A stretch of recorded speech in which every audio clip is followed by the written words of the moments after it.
Welcome to Your Anxiety Toolkit. I'm your host, Kimberly Quinlan. This podcast is fueled by three main goals. The first goal is to provide you with some extra tools to help you manage your anxiety. Second goal, to inspire you. Anxiety doesn't get to decide how you live your life. And number three, and I leave the best for last, is to provide you with one big, fat virtual hug. Because experiencing anxiety ain't easy. If that sounds good to you, let's go.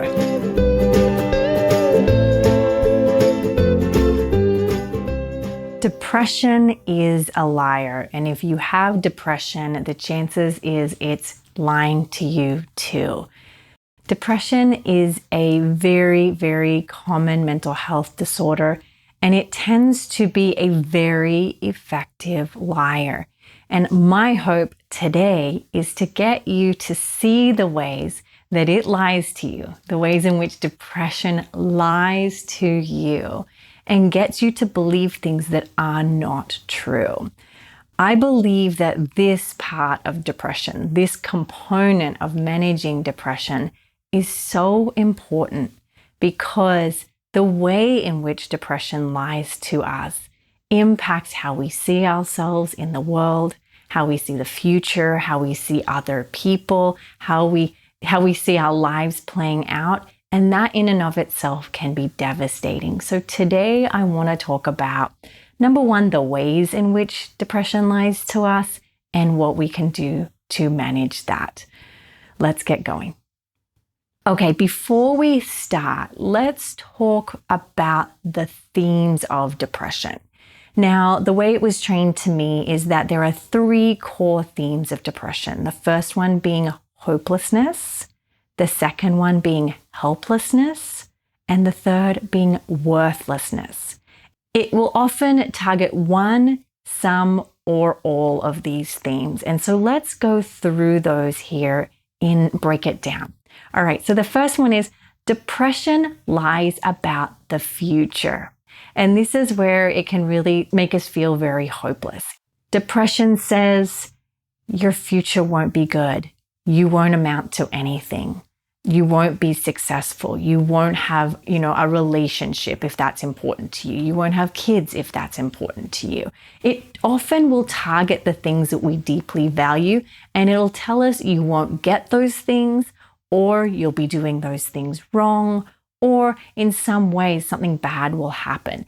And when it targets the future, that is often when we begin to feel very hopeless. When we think about the way the human brain works, our brain does things right now, even things it doesn't want to do, knowing that it'll get a benefit or a payoff or a wonderful, joyful result.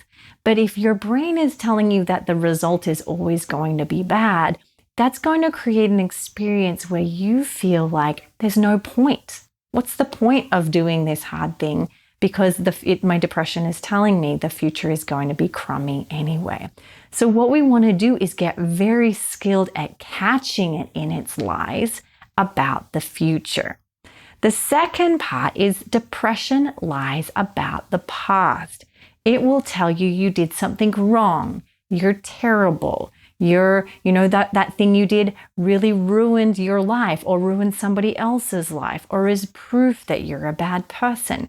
And depression loves to ruminate on that specific event or an array of events. And what we end up doing is cycling and gathering evidence. And this is what depression does. It gathers evidence to back its point. What we end up doing is instead of seeing the event for what it is, which is both probably positive and negative, depression likes to magnify all of the things that you did wrong or that didn't go well, and then it wants to disqualify the positive. Often patients of mine with depression will say, oh, I'm a terrible person. I did this terrible thing, or I made this terrible mistake or accident. And I'll look and say, okay, but what about the other times where maybe you didn't make a mistake and so forth? And they will disqualify that as if it means nothing to them. And it does mean something to them, but often depression, the way in fact it functions, is it keeps you looking at the negative And that's how you get stuck in that cycle of rumination on the negative, feeling worse and worse, feeling more shame, feeling more guilt, feeling more dread, feeling often numb because the depression is so strong. Now, this is where I'm going to offer to you to sort of reframe things a little bit and look at helplessness. Depression will also tell us there is no one who can help you. There is no amount of support that can help you. You're helpless. Often when people come to me their first time in session, they will say, I'm here. I kind of understand you can help me. But at the end of the day, I don't even think you can help me. Maybe they've read one of my articles on the internet, or they've listened to a podcast and they go, you're speaking to exactly what I'm going through, but I still don't even believe you can help me. And this is where I can give them all the science and show them that I can help them and that there's treatment for depression. And it's very science-based. The depression will still lie to them and say, there's no point. You're helpless, right? Now, the last piece here is about worth, and I'll touch on that here in just a little bit. Before we move into that, I want to share with you the reason I was so excited to talk about this with you today is I'm in the process of creating a course for OCD. And as I started going through and looking at the course curriculum, I'm contributing this to a bigger company and I will be creating it. You guys can have access to it too here very soon. Is as I was creating it, I was really starting to see and talk to a lot of people with depression and talk to people on social media. The biggest message people were saying is OCD lies to me. It tells me these things. My friends, my loved ones tell me that that can't possibly be true. They don't see any of these negative things, but to me, it feels so true.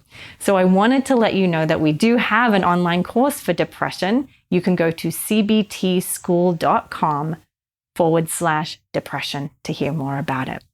All right, so let's move on from there. Depression, as we said, lies about your worth. Remember, one of the themes of depression is worthlessness. And so what it does there is it tells you you are bad. Now, we know this can be the voice of shame, but depression and shame go very well together. In fact, they can have a whole party together if we let it go on for too long, telling you you are bad. There is something innately wrong with you, and this is a lie depression will tell you over and over again.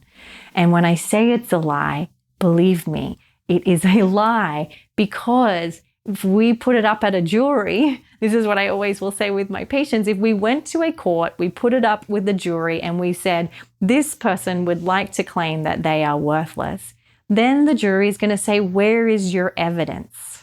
We're not really going to put you up in front of a jury. I don't want that to frighten you. But if we were, they would say, show me the evidence. And the attorney would bring in all of the evidence of the facts that you're a wonderful person, that you're innately worthy, that you do these kind things, that you deeply care about other people, that you're a human being, and just being a human being means you're worthy. And we would have all these people come in and bring evidence. But the person with depression, their OCD will gently or very meanly whisper in their ear, that's not true, despite all the evidence. Now, we know if this was an actual case, the judge would throw this case out. They'd go, there is a profound degree of evidence that this person is worthy. There is a profound degree of evidence that this person can rebuild their life and get their life back on track, for even if they're really struggling functioning with depression. We know this to be true. I've seen it every day in my practice. I've seen people with depression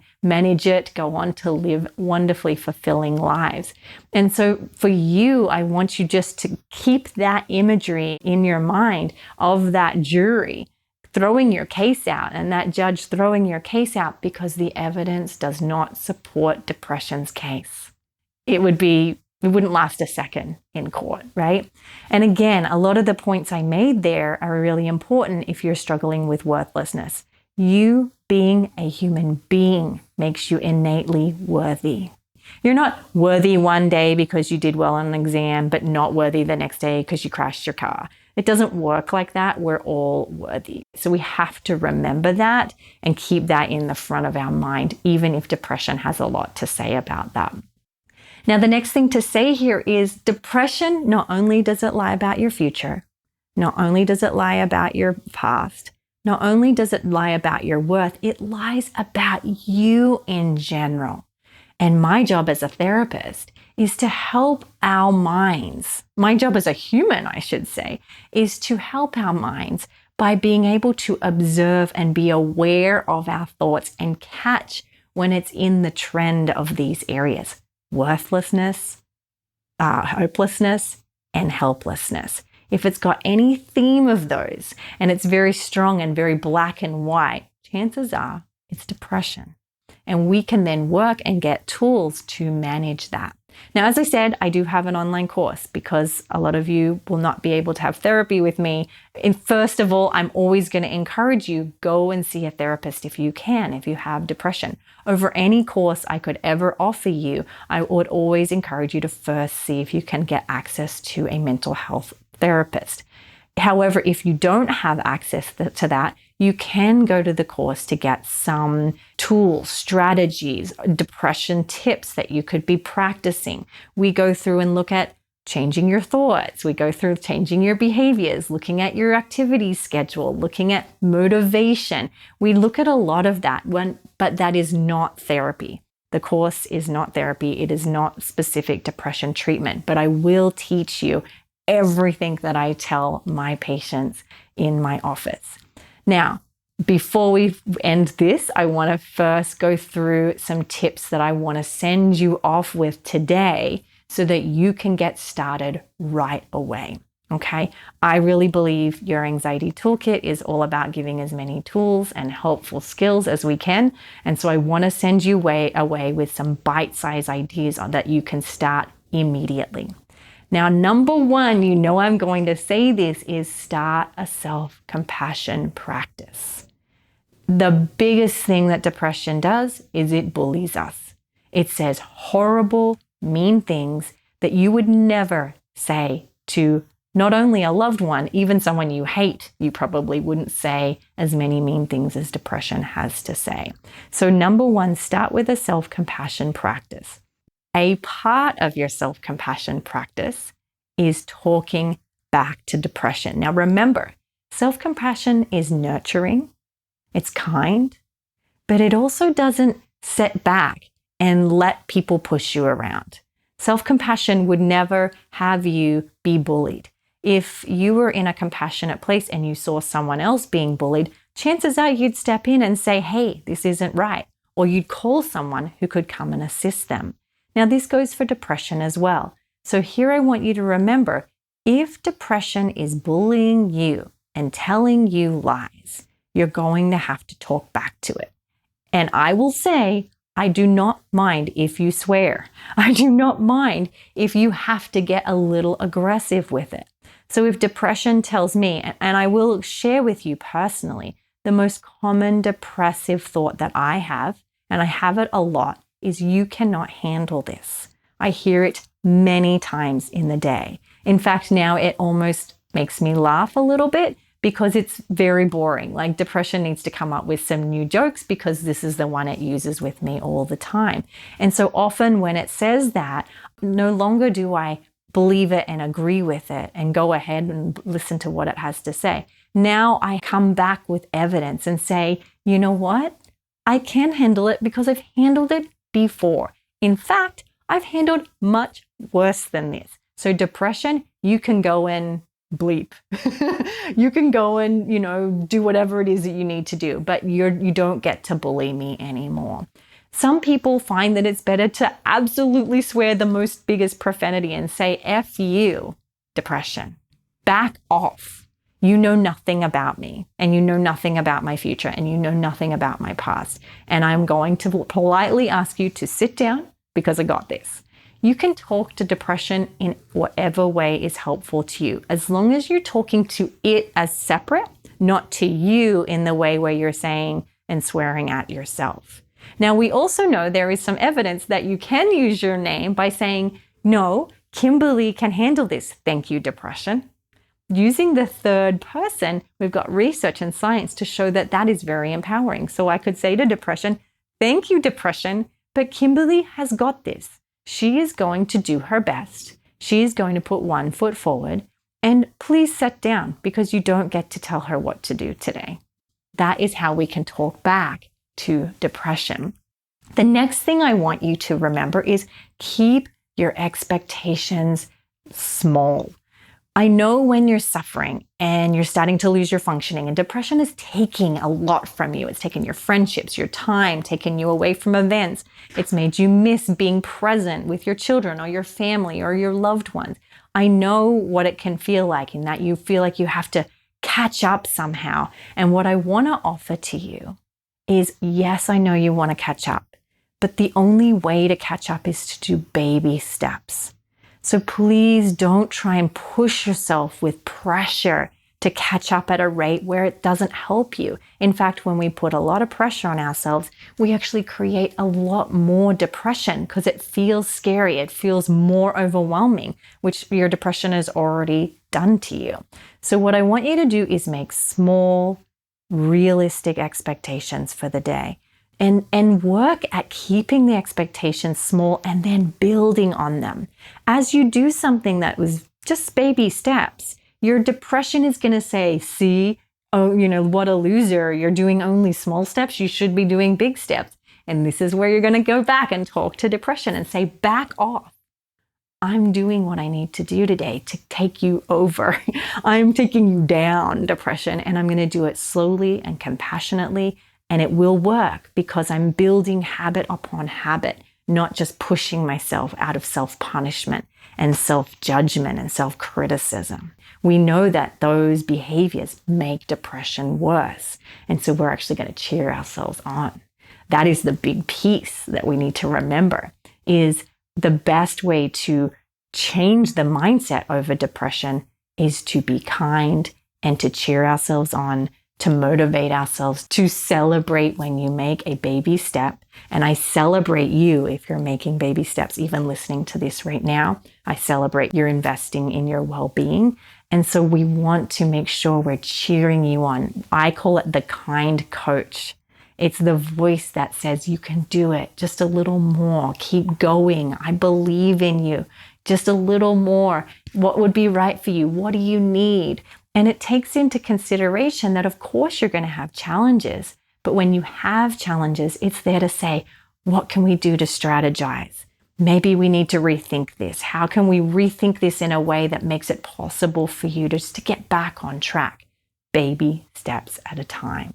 So I hope that was helpful. I really wanted to go over and really reinforce to you and hopefully get you to see that depression is a liar. And depression is lying to you. And a big part of that is you recognizing and being aware and observing and catching when it lies to you, and having skills so that you can talk back to it, change the way you respond so that you're not contributing and making the depression stronger. Have a wonderful day. You guys always know I'm always going to say it is a beautiful day to do hard things. I hope that this was helpful. And I hope you have a wonderful day. Please note that this podcast or any other resources from cbtschool.com should not replace professional mental health care. If you feel you would benefit, please reach out to a provider in your area. Have a wonderful day, and thank you for supporting cbtschool.com.